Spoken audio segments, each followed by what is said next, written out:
go to the soup place. What soup place? There's a soup stand. Kramer's been going there. He's always raving. I finally got a chance to go there the other day, and I tell you this, you will be stunned. Stunned by soup?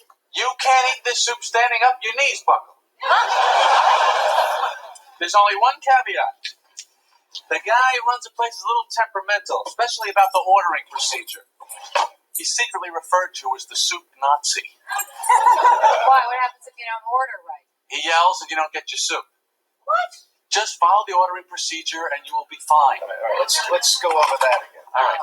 As you walk in the place, move immediately to your right. The main thing is to keep the line moving. I say, hold out your money, speak your soup in a loud, clear voice, step to the left and receive. Right. It's very important not to embellish on your order. No extraneous comments. No questions. No compliments. Oh, boy, I'm really scared. Elaine. Right, that's enough now about the soup time.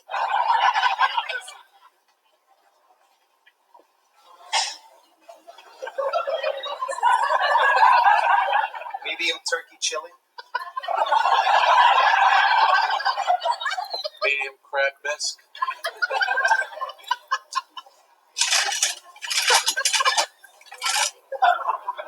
I didn't get any bread. Just forget it. Let it go. Excuse me, I think you forgot my bread. Bread, $2 extra. $2. Everyone in front of me got free bread. You want bread? Yes, please. $3. Nothing for you.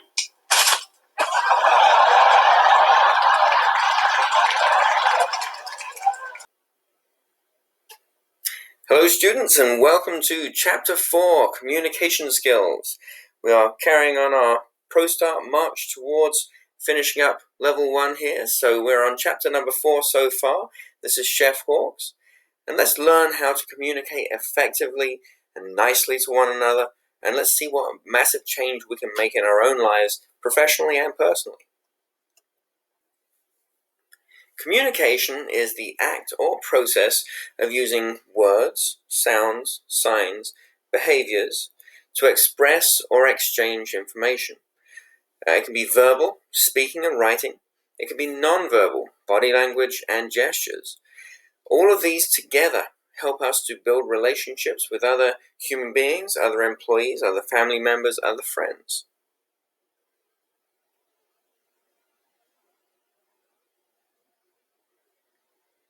Communication is the act or process of using words, sounds, signs, or behaviors to express or exchange information, ideas, thoughts, or even feelings to someone else.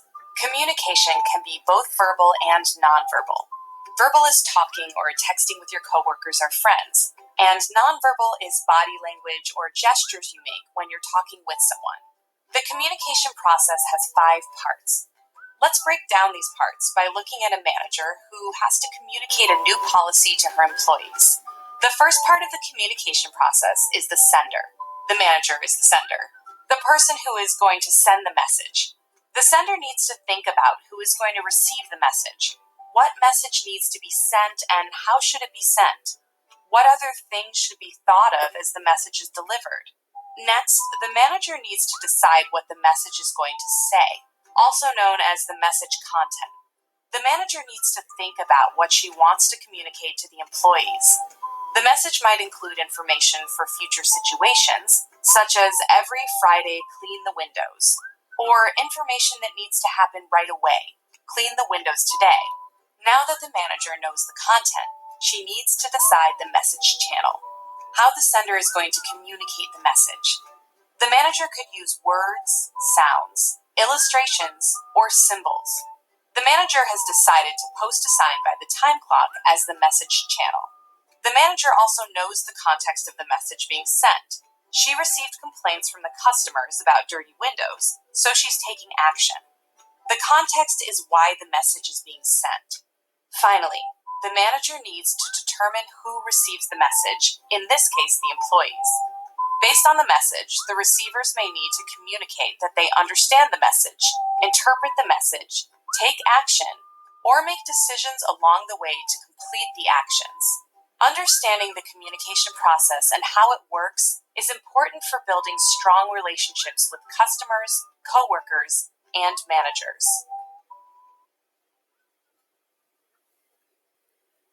So let's just recap on that. So you have the 5 parts. The sender. So in this case, we're going to have a little example, is the chef. And the message or the content is that there's to fire 3 shrimp on table 10. The message channel is a verbal channel because he or she is speaking. And the context is that the line cook is getting behind in their work and the chef really needs that food. And then the receiver is the line cook. So the sender, they begin their communication process. They need something to be done. They think about it. Who will receive it? What's the message? How is it going to be sent? And what other factors are there to consider? The receiver. So in this case, that line cook usually needs to respond. Communicates the understanding of the message, interprets the message, acts upon the message, and makes the decision. The message content, so the connection between sending and receiving, this should be with historical information, something that already happened in there. The action required information is what's immediately or in the future is going to need to be done. The message channel is all about where we have a clear method for the audience. We're going to use either words, whether it's going to be verbal or written, or sounds possibly, with bells ringing or a siren, graphic illustrations, pictures, diagrams, or job aids, possibly something up on screens, signs and symbols, gestures, and nonverbal forms. Interpersonal communication is when you have communication between separate individuals, as you can see in the picture, just like this, maybe between 2 employees, maybe between a manager and a subordinate working together. It's a great way to be able to show your feelings, your ideas, your emotions, and the information that you need to be able to communicate. It's a great way of 2-way communication with immediate feedback. So this is the heart of working with people. This is how you can get the information to and fro very rapidly. The goal is to achieve a specific outcome. And you're able to actually show with body language and facial expressions exactly how you feel about things too. Effective speaking comes down to us expressing thoughts and feelings in spoken language. You have to be able to communicate key points, keeping them brief and clear, answering the 5 W questions and how. So who, when, what, why, where, and how. So the qualities of an effective speaker should be that you can interact with an audience, that you're comfortable with the interpersonal environment, and comfortable with the physical environment of being in front of other people and being able to communicate effectively and being able to maintain eye contact. Here we have a great example of how we can show that communications can come across entirely differently depending on how you inflect your speech and how you speak to people about things. It's using exactly the same script but with a very different outcome. Oh, you're back. Is this my car? State Farm knows that for every one of those moments, This is ridiculous! there's one of these. Is this my car? What? This is ridiculous. This can't be happening! This can't be happening. Oh, it's happening, sweetheart. Oh, it's happening, sweetheart. Shut up. Shut up! Ah! That's why State Farm is there. What a day. With car insurance for when things go wrong, What a day! but also here. Being an effective speaker is all about using suitable language as well, minimizing jargon and buzzwords, avoiding slang and sarcasm, never using any curse words or profanity, and trying to define technical terms so that it's easy for people to understand. Using appropriate nonverbal communication as well is important. Using appropriate gestures, using appropriate facial expressions, and showing an appropriate demeanor.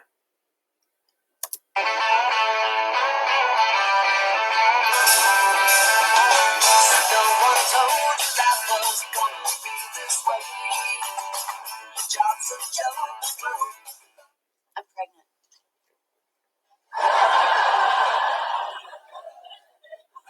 And you're the father, by the way? You got it.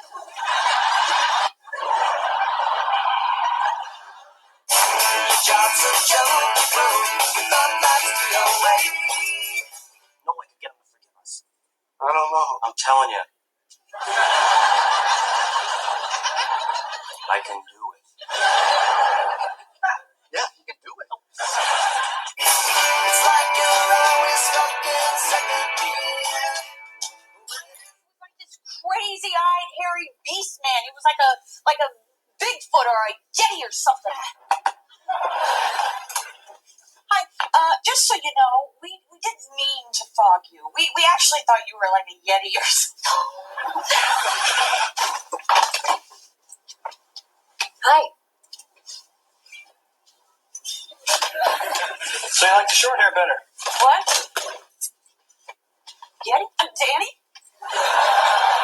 When it hasn't been your day, your week, your month, or even your year, but Hello? burned your breakfast so far, things are going great.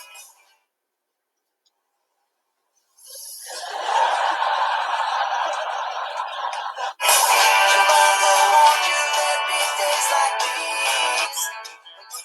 Put aside the fact that you accidentally picked up my grandmother's ring and you accidentally proposed to Rachel. When people do this, I don't really know what that means. I'm sorry.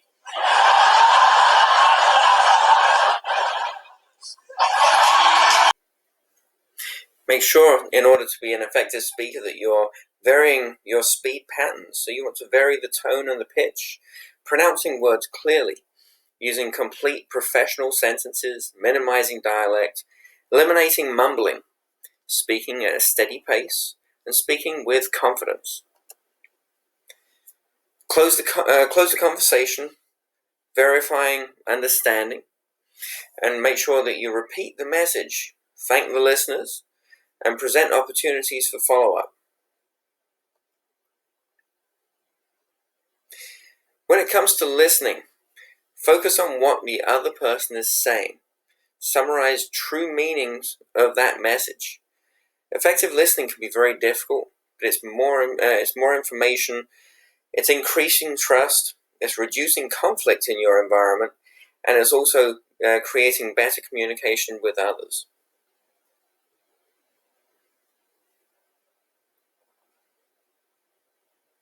Listening is the ability to focus on what the other person is saying to take away the true meaning of a message. Effective listening is a challenge. We have to work hard to develop habits to become skilled interpersonal communicators. The bonus is that the hard work spent on becoming a better listener rewards you with more knowledge and trust, and a lot less conflict. Follow these guidelines to be an effective listener. First, prepare yourself to listen. Stop talking and focus on the other person. Check yourself and use your body language to signal that you are ready to pay attention. Use eye contact. Nod. Lean in. Change your face to show that the communication channel is open in a positive way. Don't interrupt or try to finish the other person's sentence in your mind or out loud. Ask questions to clarify. Try to pause and respond by rephrasing what you heard to make sure you understand. An example is to say, "Here's what I think you are saying. Is that right?" Listen between the lines. Many times it's not what someone says, but how the person says it. Empathy goes a long way. Don't overreact if you disagree. This could close the communication channel. Note-taking can help you record the conversation and to use later to review and reflect on the important points. Practice listening as often as you would your knife skills. It will be one of the most valuable skills you can hone in your life and career.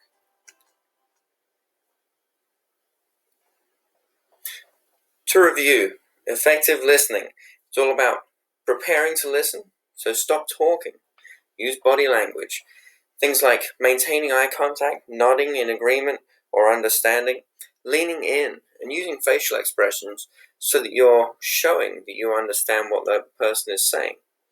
Don't interrupt. Even if you think you have something to say that's really important, allow that person to speak, just in case that there may be something in there you may think you know what's coming, but it may not be exactly what's coming.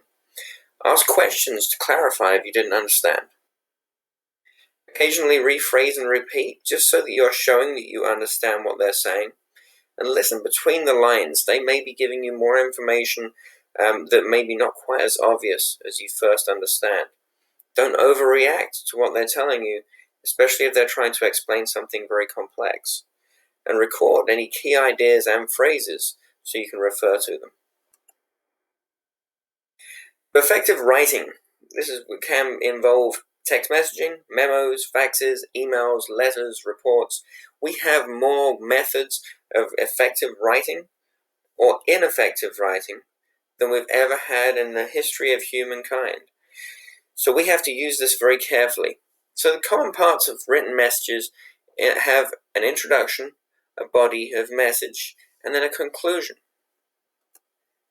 So the introduction. This is something that is frequently missed because in this day and age, when we just send short, brief text messages or tweets, we don't necessarily start our communications off with an introduction, but it is important. So it should help to get the audience's attention, and it gives the reason for the message. It identifies the topic that you're about to address and establishes the point of view. Then we get into the body of the message. This is the main part that has what the presenter wants to talk about and the topics of that message. And then the conclusion. This is useful especially if you have a long message, if you need to summarize those key points and have a call for action, if you need someone to specifically do something in return of this message. And it also helps to identify the benefits and the value that's coming through from that message. So the steps for effective writing. So think about the audience. Who are you writing it for? Is it going to be someone who's in elementary school? Is it someone in high school? Is it a new boss? Or is it one of your parents? Or is it a friend? Think about the purpose of what you're writing for. Think about the situation and the details. Make sure that you have everything together beforehand so that way you're not missing anything. Identify the benefits to the message. You want to be able to communicate these. Make sure you identify all the topics, write the main body of that message, read that draft. Never send a text message, never send an email or a letter or anything else without reading it first. It's very important. How many times have you heard someone sent a message, it auto-corrected on their phone, and now they've sent something that they didn't mean to go through and an argument ensues? Write that final draft or check it and revise the original draft before you send it. Make sure in written communications that you're concise, be clear and complete. Write with an upbeat attitude. You are guaranteed to have more readership by doing this. And take a time out. Let it sit for a minute, think about it, and ponder it before you send. So here's a well-written email. So it has the person who it's going to, anybody who's being copied on it as well. This is about personal hygiene. So this email is to clear up confusion expressed at the staff meeting. As I posted, in each of the restrooms you must wash your hands before returning to work after going to the restroom for any reason. Studies have shown the spread of germs is minimized through appropriate and frequent hand washing. This includes applying soap to the hands, washing them for at least 20 seconds, then rinsing and drying thoroughly. Throughout the day, should you sneeze, please cover your mouth and immediately wash your hands. Should you have any questions, please feel free to contact me. So this goes through all of those steps. We start off with an introduction. It talks about the main body, and it summarizes everything, and it also gives a call for everybody to, if you have any further questions, then to contact me. It has all of the things which are necessary in there as a good communication. Then if we go over to a poorly written one, so same style, set up, personal hygiene.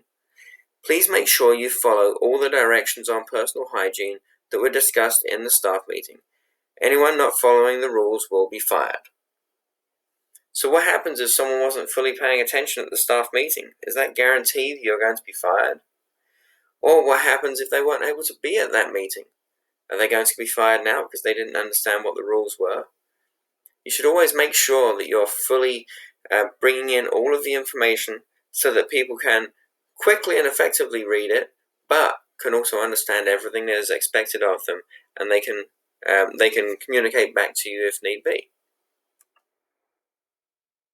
So there are barriers that are created sometimes with communication. It could be language, or a lack of learning with that language, lack of understanding rather, with that language. It could be a lack of time to be able to send that communication effectively out. It could be for a fear of confrontation, and this is where good communications can come in to help eliminate or to lower the possibility of confrontation. So always take time to communicate. Be consistent with your employees and with your friends and others so that they understand where you're coming from with these. Your values and priorities should always remain the same. So with language differences, you may have different accents, different dialects. The dialect may be a variation of different languages that are spoken. So be patient. Make sure that you understand what the person's saying, and if you need to repeat it back to them to fully understand, then that's a good thing to be able to do. For an example of a regional accent or dialect, some people say soda, some people say pop. It's the same thing. So semantics, what words mean. So this can replace phrases with multiple different meanings. So using simpler terms is ideal. Intended meaning is very clear. And for example, we have a mouse or rodent or a computer device, right? Can be one or the other. So we need to make sure that what we're talking about is clear, that we don't have a rodent problem in the building. We just have a problem because we need a new mouse for our computer. Make sure that it's understood. Never use jargon. Avoid different buzzwords and technical language and slang. This can become really difficult for people to be able to understand. They may have to refer back to technical pages to be able to understand what you're talking about. It's very difficult if you do things like that, so it's easier if you speak very clearly and use correct wording. The tone of your message can really have a big difference when it comes down to the reaction of people who are reading it. So make sure that you make sure you are careful, because the speaker will be judged by the tone of their voice or of their writing. Always try and avoid negativity and sarcasm, because with the wrong person, it can be taken in completely the wrong kind of way. Always try and sound sincere about everything that you're presenting.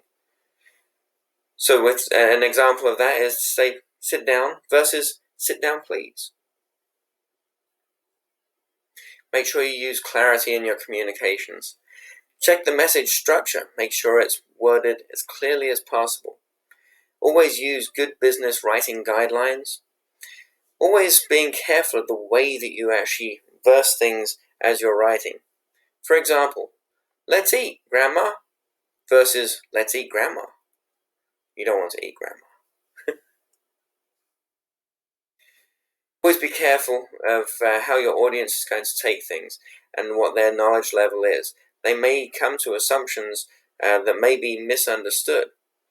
Make sure that you make things very clear, so that way, whichever audience knowledge level you have, that they're going to understand that communication. You have to be careful, because if you have different cultural differences within your staffing, within the group that you're communicating to, it can be taken in different kinds of way. So make sure that you're more direct, you're very explicit in your language. Be careful of nonverbal cues or interpretation, which can cloud communication and make things more difficult to understand.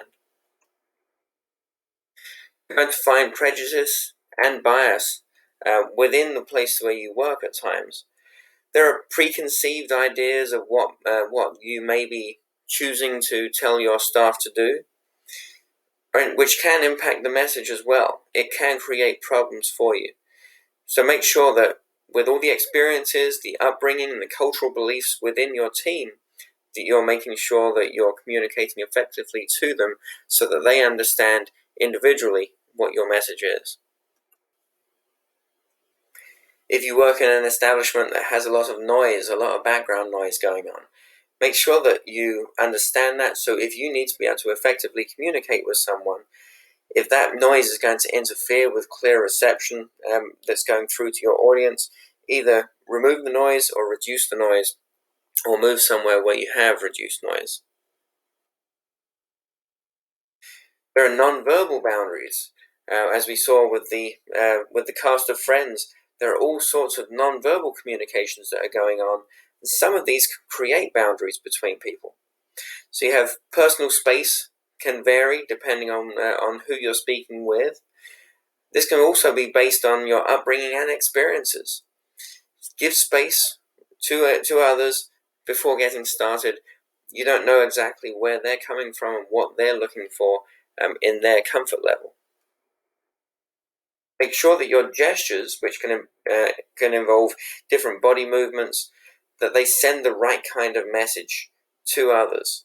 Make sure that you don't have any conflicting gestures. Remember, around the world, there are different kinds of gestures that can mean other different things. Some of them can be negative, some can be positive, depending on where you're from. So make sure that you're careful to understand that. There may be other distractions as well that people have that can cloud their judgment when they're reading or listening to your communications.